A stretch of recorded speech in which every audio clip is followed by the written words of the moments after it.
세금 잘 알려주는 쌤 누나, 쌤 언니 최자영 세무사. 박송희 세무사입니다. 안녕하세요. 오랜만에 인사를 드립니다. 네. 네, 요즘 6월 달이 돼서 많은 발표들이 나고 있어요. 네, 뭐 주택 관련된 정책도 되게 많이 나오고, 그런데 그런 것들 중에 우리 유튜브를 애청하시는 네. 그 시청자분들한테 뭐 관심 있을 이야기일 것 같아요. 네, 바로 유튜버, SNS 마켓 등 신종 업종의 성실 납세를 도와주겠다라고 6월 18일에 발표를 했습니다. 네, 뭐 구세청이 엄청 친절하게 성실납세를 도와주기 위해서 뭐 이렇게 좋게 말을 하는 것 같은데, 네. 결과적으로는 그동안 추적하지 못했던 특별한 신종 업종들에 대해서도 잘 파헤쳐서 과세하겠다. 그 심지어 이 과세를 맡은 센터를 오픈했다, 이런 거죠. 네, 사실 기존에 이제 뭐 인터넷의 발전, IT의 발전으로 새로운 뭐 직업이나 부업 이런 것들이 좀 많아졌잖아요. 뭐 SNS 광고를 하는 사람들도 있고, 영상을 촬영해서 뭐 이런 광고 수입을 얻는 사람들도 있고, 근데 그랬던 그렇죠. 것들이 점점 규모가 커지니까 이제 세금을 부과해야 되는 거죠. 예, 저 때는 옥션에서 뭐 팔아도 세금 안 내고 막 그랬거든요. 네. 너무너무 옛날 얘기긴 한데, 네. 그렇게 과세관청이 몰랐던 시장들도 이제 찾아내가지고 과세 시장으로 끌어내고 있는 것 같은데요. 우선 첫 번째로는 유튜버들한테 어떻게 과세를 할 건지 그 내용부터 살펴보면 좋을 것 같아요. 네, 저희도 유튜버로 활동하고 있는 만큼 네. 관심 있게 한번 보면 좋을 것 같아요. 네. 결국에는 구글 애드센스 매출이 제일 크잖아요. 그런 수입에 대해서도 신고를 해라. 그렇죠. 라는 거죠. 우선 첫 번째로는 그것도 사업이니까 계속 반복적으로 하는 거라면, 그래서 수입이 발생하는 거라면, 그러면 무조건 사업자 등록을 해라 라는 거죠. 네, 사업을 하는 것이니까 사업을 시작할 때는 제일 먼저 하는 게 원래는 사업자 등록을 하는 거잖아요. 임대차 네네, 계약하고 그렇죠. 사업자 등록하고. 그렇죠. 장소가 있으니까 여기 장소에다가 사업장 등록하고 번호 받고 뭐 상황에 따라서 세금계산서도 발급하고 뭐 부가세 신고도 하고 하잖아요. 그러면 이제 유튜버 분들도 다 이런 걸 해야 되는 거네요. 네, 그럼 사업자 등록을 할 때 어떻게 해야 되나요?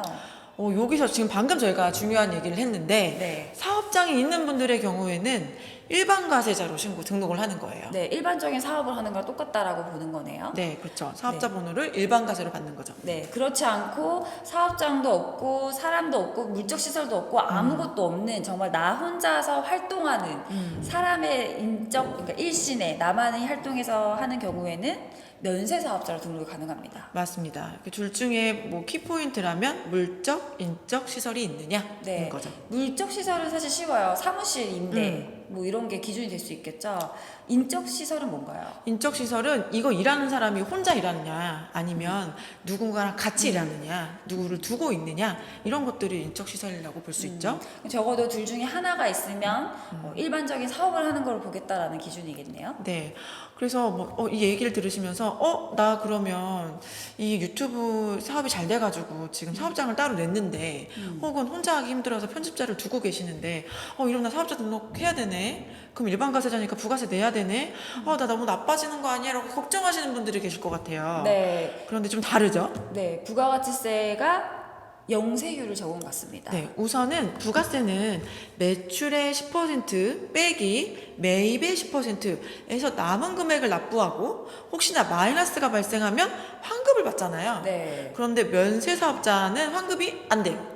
맞습니다. 네. 면세 사업자는 부가세 자체가 면세되기 때문에 매입세액도 공제받을 수가 없습니다. 그렇기 때문에 면세 사업자는 부가세 고민이 아예 없기 때문에 빼버리고, 과세 사업자라고 하시면, 그러면 나 유튜브로 지금 구글에서 받는 수입의 10%를 매출로 세금을 내야 되냐?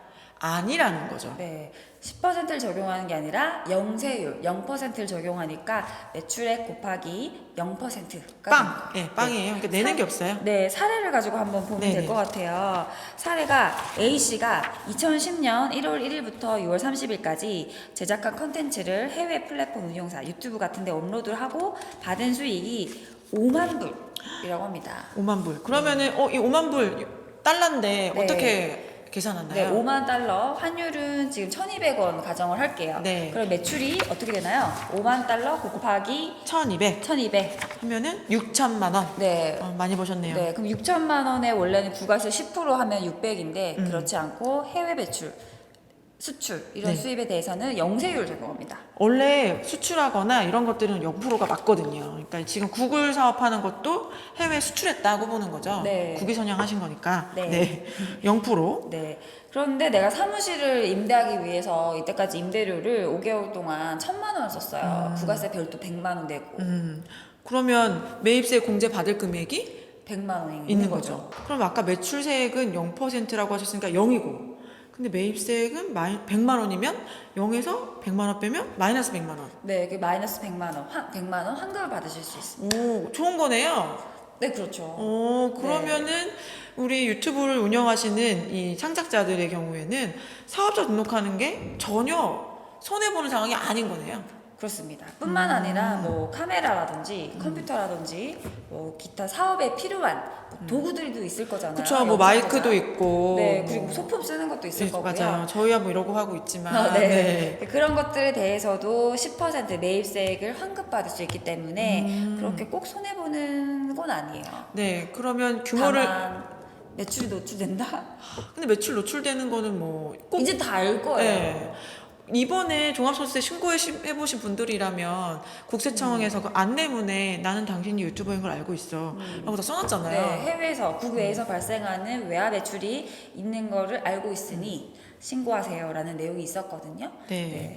그렇기 때문에 이렇게 구글 애드센스 뭐 유튜브뿐만 아니라 애드센스에서 뭐 수입이 발생하시는 분들이라면 사업자 등록을 통해서 부가세 환급 받으시는 것도 좋은 방법일 거다. 네. 그리고 이때 대신 요때 신고하는 매출 금액이 영세율이라 부가세 내지 않지만 이때 신고하는 매출 금액이 결과적으로 1년 소득이 돼서 내년에 종합소득세 신고하실 때 바탕이 된다는 점은 기억하셔야 될 것 같아요. 네. 그러면 이제 사업자 등록을 하면 이제 환급 받고 이러는데 사업자 등록을 안 하고 있으면 불이익이 있나요? 그렇죠. 원칙적으로는 사업을 할 때 네. 사업자 등록은 해야 하는 거잖아요. 그죠. 이거는 선택 사항이 아니에요. 의무예요. 의무. 국내에서 사업하시는 분들의 경우에는 원래 다 해야 되는 거거든요. 그런데 나는 원래 부가세를 영세율이라서 안 내거나 환급 받아야 되는 사람이라서 아예 안 해버렸다.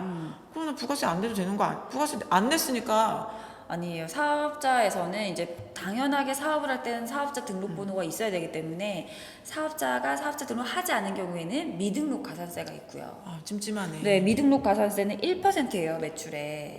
아까 6천만 원이었으니까 1%면 60만 원이네요? 네, 그렇게 엄청 되고요. 많네. 그리고 영세율, 가표, 무신고 가산세가 있어요. 맞아요. 영세율은 세금을 안 내긴 하지만 과세표준 매출액을 신고를 해야 돼요. 네. 반드시. 그래서 그것도 0.5%가 있어서 30만 원의 가산세가 있어요. 그럼 이 경우에 원래 사업자 등록했으면 100만 원 돌려받을 수 있는데 안에서 가산세만 90만 원 내는 거네요? 네. 뭔가 억울한데? 네. 그래서 사업자 등록을 하라는 뜻인데요. 근데 이 사업자 등록을 안 해서 이렇게 미등록 가산세를 부과하는 기준이 좀 애매한 것 같아요. 그러니까 사업이라는 거는 계속적으로 반복적으로 해야지 사업인 건데 아직 계속적 반복적 안 했고 그냥 사업장만 놔둬놓고 아니면 난 사업장 없었다라고 할 수도 있잖아요. 그렇지. 그러니까 나는 면세야. 면세라고 주장할 수도 네, 있지. 그럴 수도 있는 것 같은데 이 기준은 조금 애매한 것 네. 같아요. 근데 이렇게 해서 지금 보도자료 뿌리고 하라고 하는 거는 워낙 유튜버들의 수입을 파악하기 어렵기 때문에 과세관청이 우리 이렇게까지 할 수 있어라고 좀 약간 네. 느낌표를 주는 거 아닐까라는 네. 생각이 드네요. 그러면 사업자 등록 이렇게까지 말했는데 꼭 해야 하나요? 아까도 말씀드렸던 것처럼 일회성이 아니고 계속적 반복적 이래가지고 이게 법에 나오는 말인데 그렇게 해서 사업이라고 인정된다고 하면 그럴 경우는 무조건 사업자 등록하는 게 맞아요. 쌤누나 세븐이 했나요? 저희 했잖아요. 네. 네, 그렇고요. 그럼 면세와 가세 중에 어떤 걸 선택해야 되냐? 이건 아까도 말씀드렸듯이 인적시설, 물적시설을 갖추고 있으면 과세 사업이고요. 그런 게 없이 혼자 하는 경우면 면세 사업자다라는 네, 점이고, 맞습니다. 네, 오히려 내가 과세가 되고 싶으면 뭐 그런 인적시설이나 물적시설을 갖추면 만드는 되겠죠. 것도 되게 좋을 것 같아요. 네, 편집자를 직접 고용하신다든지 네. 그렇게 하시면 되죠. 뭐 카메라 하시는 분들이나 뭐 콘텐츠 짜주시는 분들, 기획하시는 분들 직접 고용하시면 금액이 얼마인지는 중요한 건 아니거든요. 근로자 네. 얘기만 하면 되는 거니까. 네, 그렇고요. 그리고 업종 코드도 이제 나왔습니다. 작년에. 그래서 과세 사업자인 경우에는 921505 미디어 콘텐츠 창작업이라고 있고요.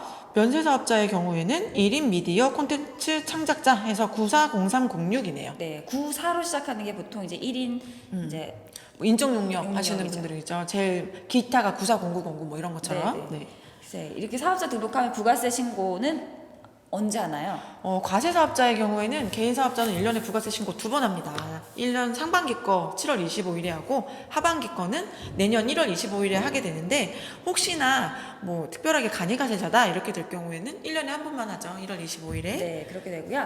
만약에 면세사업자 등록한 경우에는 부가세 신고는 하지 않지만 1년치를 면세사업자 현황 신고라고 2월 달에 네. 하시면 됩니다. 2월 10일까지 하는 게 있죠. 네, 그리고 둘 다 부가세 신고를 한 후에 소득세 신고를 5월에 하게 됩니다. 뭐 부가세 신고나 면세사업자 현황 신고나 여기 안에서 매출액을 확정하신 다음에 그 내용을 바탕으로 해서 비용 같은 거 넣으셔가지고 5월 달에 순이익에 대해서 종합소득세 신고하시면 돼요. 네, 그 말씀드리다 보니까 이제 7월 25일이 다가오네요. 그러니까요. 이제 네. 한 달 남았어요. 네, 그래서 시간 진짜 상반기에 이 유튜브 소득이 있었던 분들은 7월 25일까지 저희 쪽에 의뢰해 주셔도 되고요. 네. 사업자 등록도 지금 이제 하라고 하고 신종 센터들이 생겨서 도움을 준다는 곳도 많으니까 사업자 등록을 고민해 보시면서 좋은 콘텐츠 제작하시는 게 좋을 것 같습니다. 만약에 하반기에 좀 더 내가 이제 투자를 해서 좋은 카메라도 사고 뭐도 하고 이럴 계획이 있으시다면 10% 크잖아요. 그죠. 만약에 네. 내가 이제 새싹 유튜버예요. 그러니까 아직 뭐 수입은 발생하진 않았지만 미리 등록하고 뭐 카메라나 뭐 조명이나 이런 산 거 10% 돌려받으면 싸게 산 거잖아요. 그렇죠. 우리 환급 받았나요? 받았죠. 그렇구나. 네, 이렇게 저희 지금 조명 이런 거, 네. 마이크, 네, 이런 것들 미리부터 준비하시면 10%가 현금으로 돌아오니까 좋게 활용하실 수 있을 것 같아요. 네, 그리고 또 다음 편으로 또 인사를 드리도록 하겠습니다. 지금까지 세금 잘 알려주는 쌤 누나, 쌤언니였습니다. 안녕.